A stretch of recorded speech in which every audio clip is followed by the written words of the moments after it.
이 시간 우리 함께 주님 가르쳐준 기도로 새벽 기도에 시작하도록 하겠습니다. 하늘에 계신 우리 아버지, 아버지의 이름을 거룩하게 하시며 아버지의 나라가 오게 하시며 아버지의 뜻이 하늘에서와 같이 땅에서도 이루어지게 하소서. 오늘 우리에게 일용할 양식을 주시고 우리가 우리에게 잘못한 사람을 용서하여 준 것 같이 우리 죄를 용서하여 주시고 우리를 시험에 빠지지 않게 하시고 악에서 구하소서. 나라와 권능과 영광이 영원히 아버지의 것입니다. 아멘. 이 시간 함께 하실 찬양은 찬송가 103장입니다. 찬송가 103장 함께 부르시겠습니다.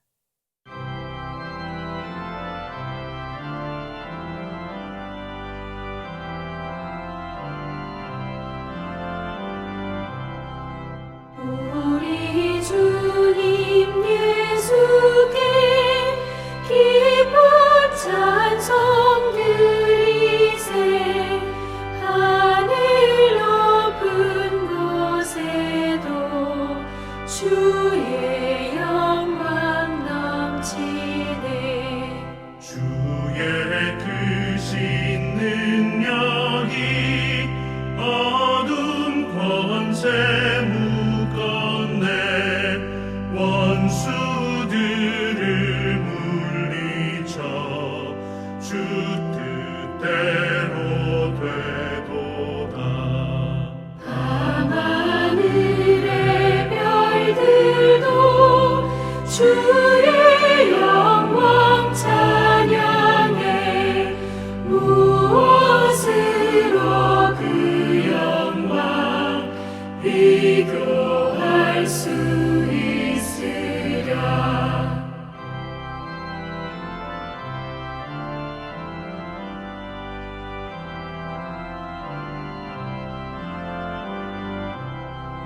우리 주님 오시면 사랑 은혜 넘치고 영광스런 멸류관 내게 씌워주시네.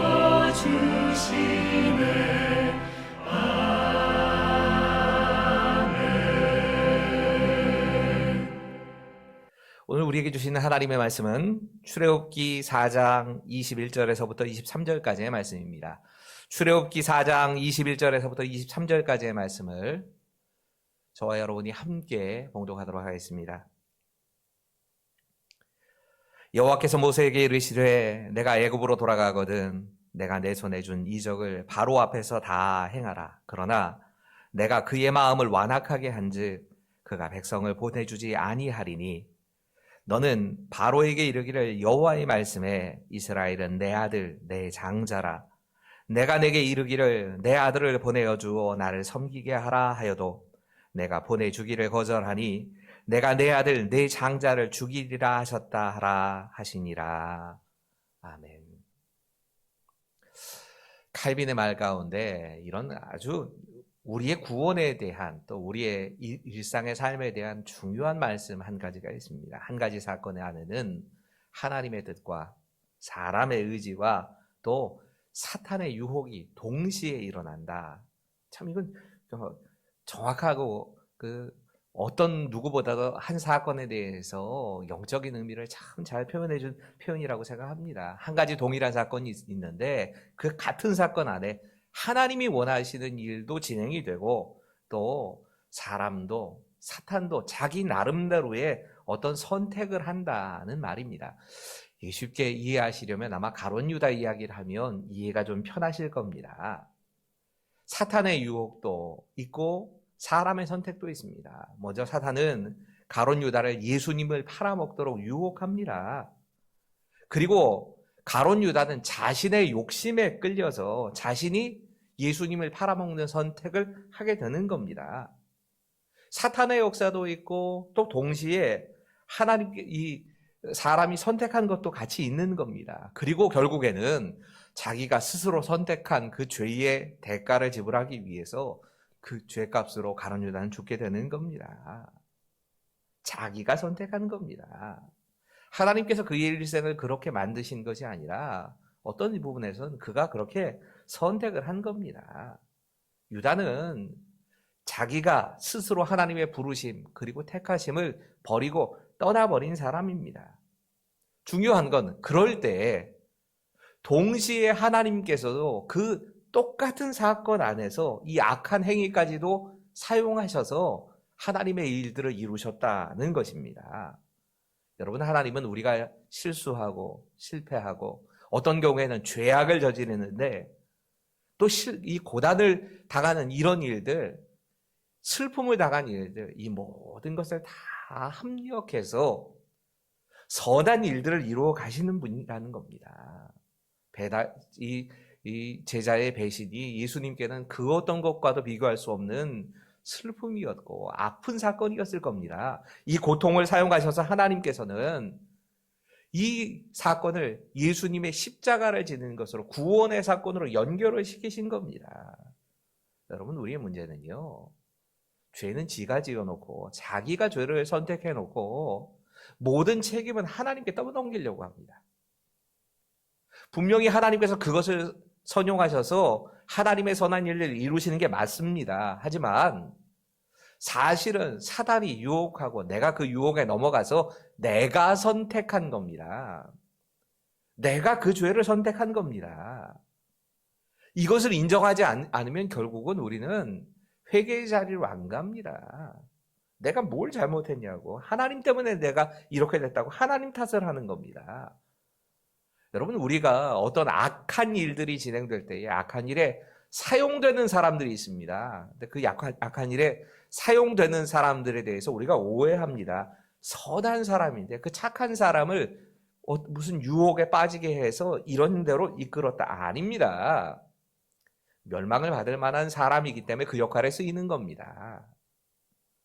오늘 본문에 등장하고 있는 바로 이 세계사의 명칭으로는 파라오라고 하죠. 이집트의 왕인 이 파라오도 사실은 자신이 선택한 겁니다. 그리고 그 선택의 결과로 자신이 그 죄에 대한 대가를, 하나님께서 징계하시는 그 대가를 맛보게 된 것뿐입니다. 오늘 본문 말씀 가만히 읽다 보면 참 희한하게 들리는 말씀이지요. 4장 21절입니다.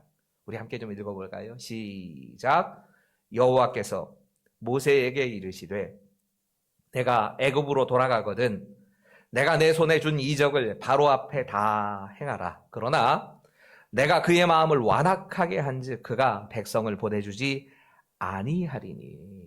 여러분, 실제로 우리가 아는 대로 이 바로는 하나님의 말씀처럼 끝까지 계속해서 하나님이 재앙을 내리시는데도 회개하지 않습니다.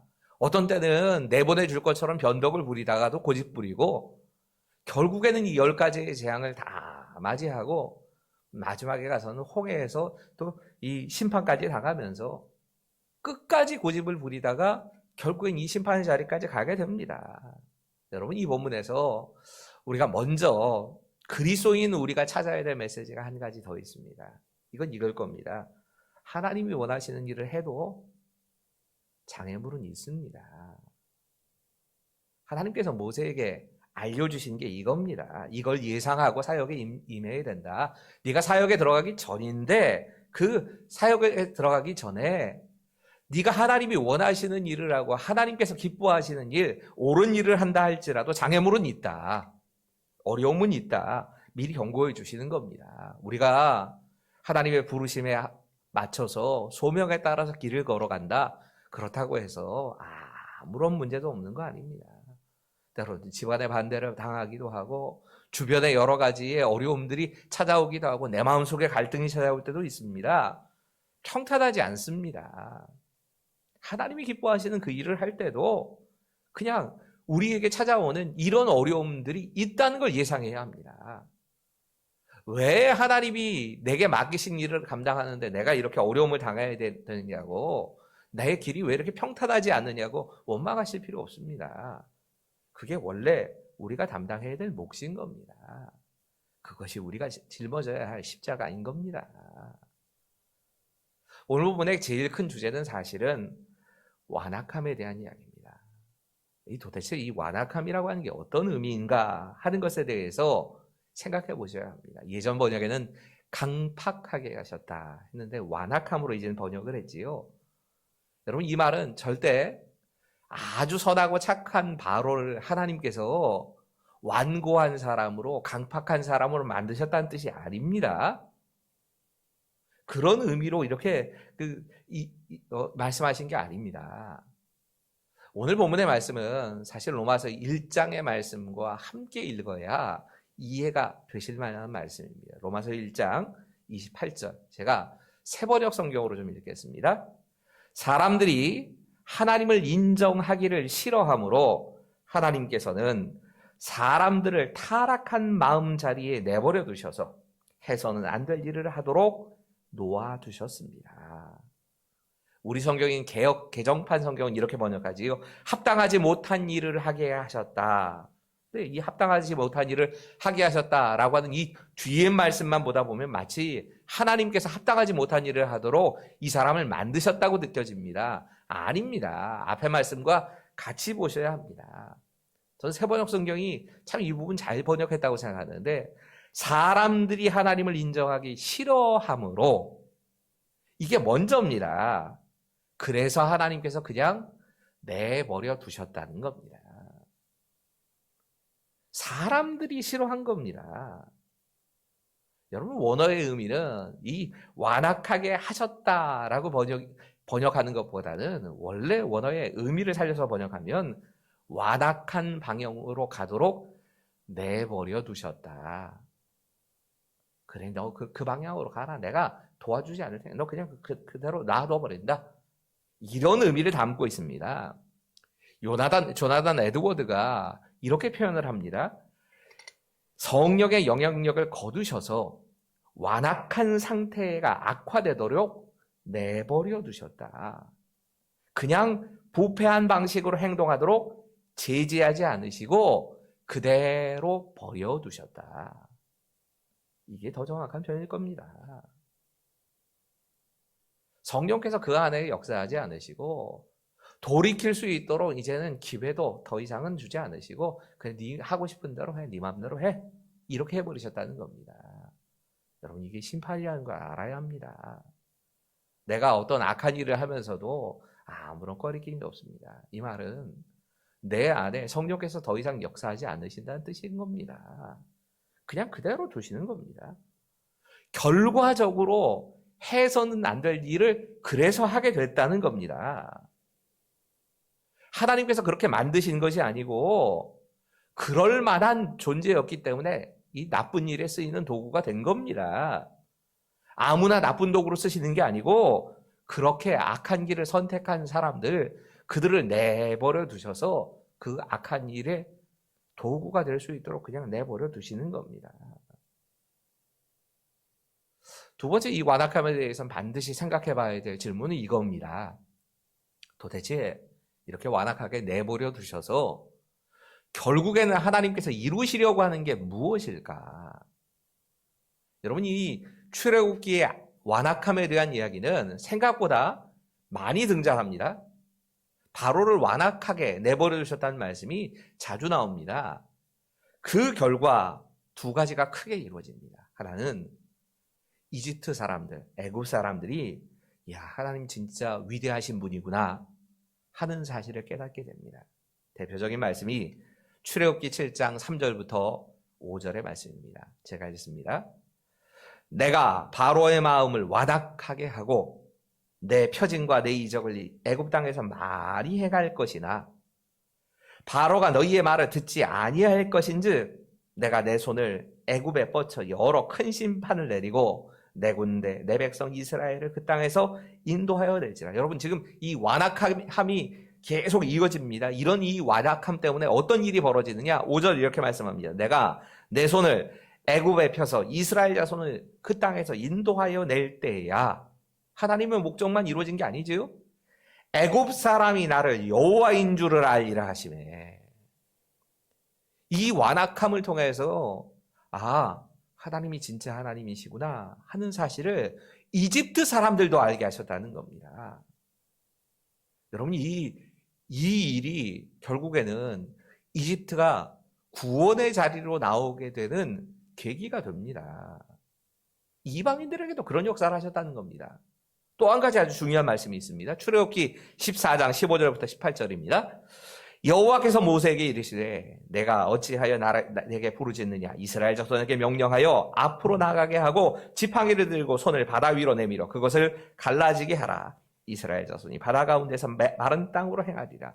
상황을 아시겠지요? 지금 출애굽해서 홍해가 갈라지고 이스라엘 백성들이 이 홍해를 건너갈 때에 하나님이 마른 땅을 만들겠다고 약속하십니다. 근데 그 다음이 중요합니다. 내가 애굽 사람들의 마음을 완악하게 할 것인지 완악하게 내버려 두시면 어떻게 되느냐? 그들이 그 뒤를 따라 들어갈 것이라. 내가 바로와 그의 모든 군대와 그의 병거와 마병으로 말미암아 영광을 얻으리니. 이것이 하나님께 영광이 된다고 말씀합니다. 도대체 어떻게 영광이 되느냐?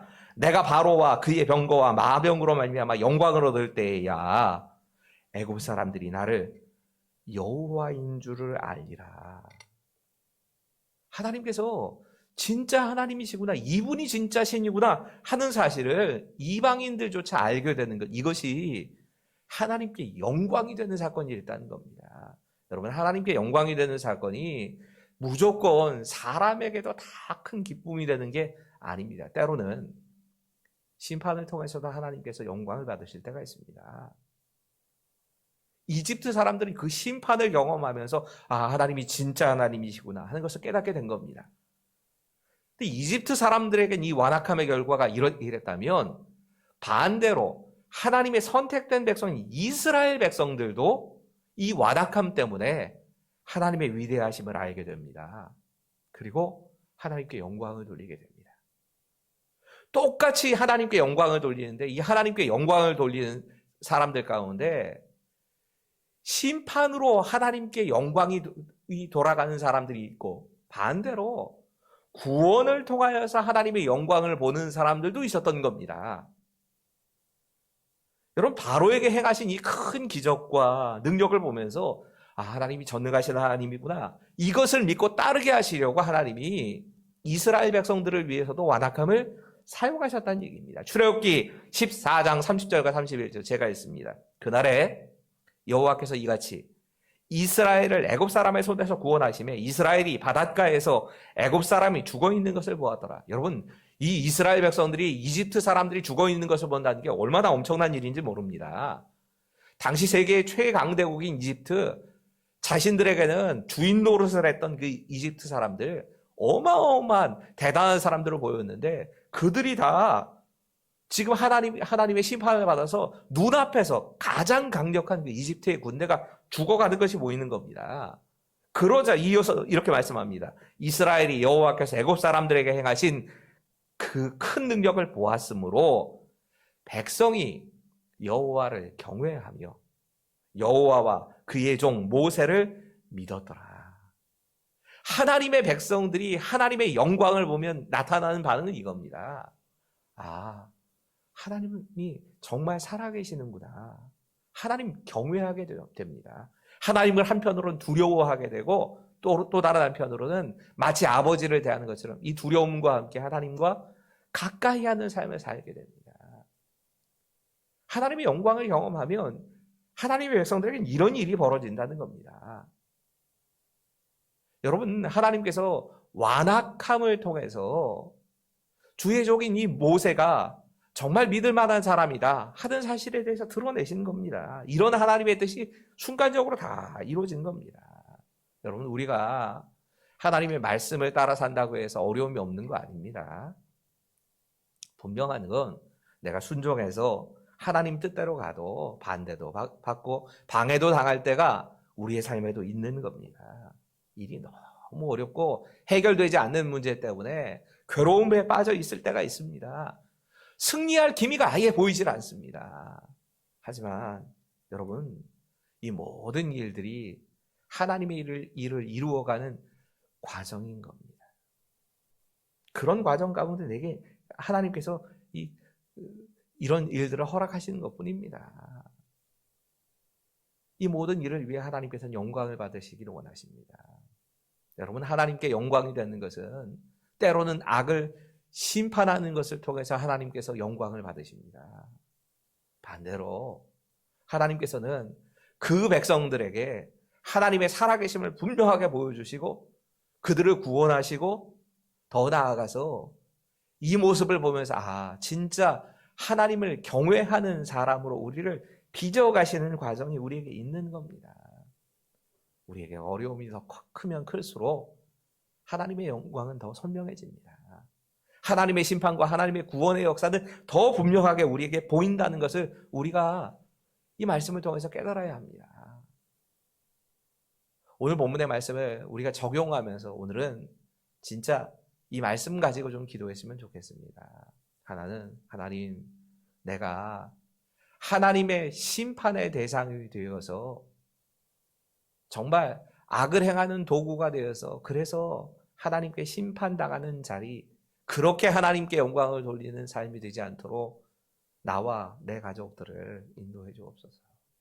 또 한편으로 기도하시면서 하나님의 구원의 역사하심을 내가 다시 한번 묵상하고 그것에 감사하면서 그 하나님께 영광을 돌리고 하나님 경외하는 삶을 살게 주님 역사하여 주시옵소서.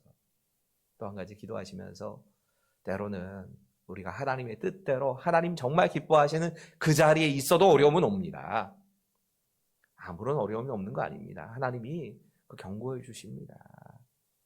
혹시라도 내가 지금 당하고 있는 일들 때문에 정말 내가 하나님 뜻대로 살아가지 않아서 이런 것은 아닌가, 또 하나님이 정말 살아계시다면 이런 일이 있을 수 있나, 이런 의심 가운데 빠져 계시는 분들도 분명히 계실 겁니다.